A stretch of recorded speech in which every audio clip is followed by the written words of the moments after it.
네, 안녕하세요. 박세현입니다. 오늘은 가톨릭과 개신교 사이의 10가지 차이점을 알아보겠습니다. 저는 두 종교 교리에 따라 차이점을 이야기하려고 하는데요. 차이를 이야기하기 위해서는 먼저 가톨릭과 개신교가 왜 분리됐는지 알아야 합니다. 여기서부터 차이점을 이야기해보죠. 1세기 로마 제국 유대 지방에 살던 예수. 이 예수의 십자가 죽음과 부활 후 설립된 초기 기독교 공동체를 초대교회라고 하는데요.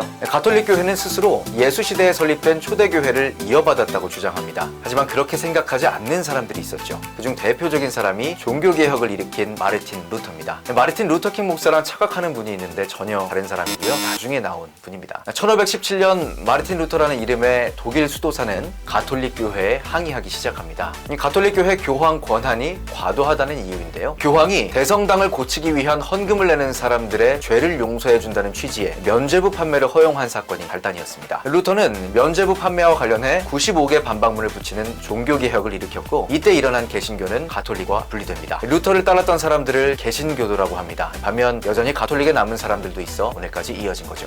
자연스럽게 두 번째 차이로 넘어가는데요. 두 번째 차이는 교황입니다. 가톨릭에는 교황이 있습니다. 교황은 그리스도의 대리인으로 여겨집니다. 절대적인 대표죠. 교황은 가톨릭 신부 중 우두머리이자 바티칸 국가를 관장하는 대표이기도 합니다. 반면 개신교는 교황을 부정합니다. 교황은 인간으로 흠이 있을 수밖에 없고 예수만이 교회의 머리가 된다고 봅니다. 다음 차이는 성찬식입니다. 개신교도들은 보통 성찬식을 주님의 만찬이나 성찬이라고 부릅니다. 성찬식에서는 보통 빵을 먹고 포도주를 마시는데요. 여기서 빵은 예수의 몸, 포도주는 예수의 피를 의미합니다. 즉 예수의 죽음을 기억하며 몸과 피를 상징하는 음식을 먹는 행위죠. 말 그대로 상징적 의미입니다. 그 이상은 아닙니다. 하지만 가톨릭에서는 미사에서 성찬식을 통해 먹는 빵과 포도주가 말 그대로 예수의 몸과 피가 됩니다. 성변화라는 교리인데요. 예수의 몸과 피를 나눔으로 교회와 신자 그리고 예수가 유기적으로 한 몸이 된다는 의미입니다. 다음은 기도하는 대상 차이입니다. 가톨릭에서는 중보기도 교리가 있습니다. 성인에게 기도할 수 있다는 말인데요. 이 성인에는 예수 12제자도 포함됩니다. 가톨릭에서는 하나님께 직접적으로 기도할 수 있지만 죽은 성인에게도 기도할 수 있습니다. 좀 더 정확히 말하자면 기도가 잘 전달되도록 성인에게 부탁하는 개념인데요. 마치 교회 친구에게 기도를 부탁하는 느낌과 비슷합니다. 하지만 개신교에서는 성인에 관해 인정하지 않습니다. 단지 사람으로 보는데요. 그래서 성인에게 기도하지 않죠. 누구든 하나님께 직접 기도하면 닿을 수 있다고 믿습니다. 따라서 개신교도는 성인을 비롯해 어떤 사람에게도 기도할 필요가 없죠. 다음으로 살펴볼 차이점은 교회의 권위입니다. 가톨릭 교회는 교회가 지구상에서 하나님 뜻을 이어받아 흠이 없고 성경 해석권을 가지고 있다고 믿습니다. 성경도 교회의 우월한 권위 아래에 있다고 생각하죠. 개신교는 어떤 관점일까요? 종교개혁 구호가 오직 믿음, 오직 성경인데요. 하나님 말씀인 성경의 최종 권위를 인정하고 성경으로 돌아가자는 관점을 가졌습니다. 성경에 순종함으로 교회 권위도 유지할 수 있다고 믿죠. 또 개신교는 개개인이 성경을 해석할 수 있는 권리를 가집니다. 그래서 권위의 우선순위를 이야기할 때 가톨릭은 교회, 개신교는 성경으로 다르다는 부분을 알 수 있습니다. 다음으로 살펴볼 부분은 성례입니다. 가톨릭은 7가지 개념의 성례를 가지고 있는 유일한 종교입니다. 세례성사, 견진성사, 성체성사, 고해성사, 영자성사, 성품성사, 혼인성사 이렇게 7가지인데요. 개신교는 7가지 성례 중 2가지 세례와 성찬만을 인정합니다.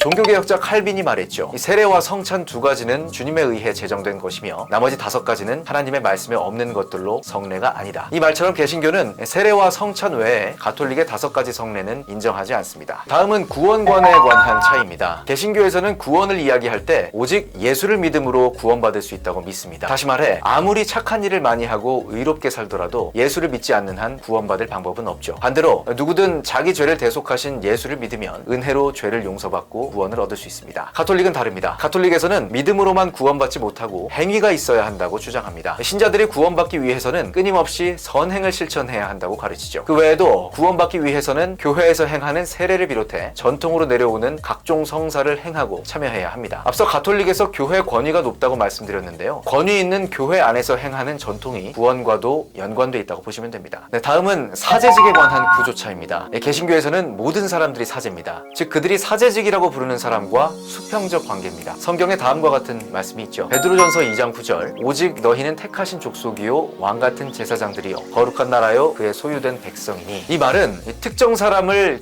계급화한다기보다 하나님께 선택받은 집단에 관한 이야기입니다. 그러니까 하나님의 눈에 좋게 보인 선택받은 사람들은 모두 왕같은 존재라는 말이죠. 하지만 가톨릭에서 사제직은 완전히 다릅니다. 가톨릭에서 사제직은 정해진 사역자로 죄를 용서할지 말지에 관한 권한을 가지고 있습니다. 성례나 다른 가톨릭 전통을 통해서 말이죠. 전통에 관한 이야기가 나왔는데 다음 다음 차이는 전통에 관한 부분입니다. 이 개신교도들은 전통이 성경과 같은 권위를 가지고 있다고 믿지 않습니다. 하지만 로마 가톨릭은 이에 관해 다른 관점을 가지고 있죠. 가톨릭 교회의 믿음에 관한 공식 교리서, 가톨릭 교리 문답서에 잘 나옵니다. 진리에 대한 확신을 거룩한 성경에서만 이끌어내지 못한다. 성서와 전통은 동등한 헌신과 존경의 정서로 받아들여지고 존중돼야 한다. 반면 개신교에서는 성경만이 유일한 권위를 가지고 있다고 생각합니다. 다른 외부적 전통은 인정하지 않죠. 사실 이 차이는 매우 큽니다. 왜냐하면 전통은 시간이 지나면 계속 변할 수 있기 때문이죠. 즉 전통은 시간을 기준으로 하잖아요. 현재도 시간이 지나면 과거가 되고 전통이 됩니다. 개신교가 전통을 인정하지 않는다는 의미는 변할 수 있는 전통을 인정할 수 없다는 의미겠죠. 마지막으로 두 종교의 가장 큰 차이점은 마리아를 바라보는 견해입니다. 가톨릭은 마리아가 예수 그리스도의 어머니일 뿐만 아니라 교회 전체의 어머니라고 봅니다. 가톨릭 교리에 따르면 마리아는 원죄 없이 잉태됐고 평생 죄가 없었다고 나옵니다. 또 마리아는 하나님에 의해 몸과 영혼이 승천했으며 하늘의 여왕으로 전체 교회를 위해 중보한다고 기록합니다. 반면 개신교에서는 마리아가 예수를 낳았을 뿐 한 명의 사람에 지나지 않는다고 생각합니다. 따라서 마리아가 죄인이며 승천하지도 않았고 중보자로 인정하지도 않죠. 지금까지 가톨릭과 개신교의 차이점을 살펴봤습니다.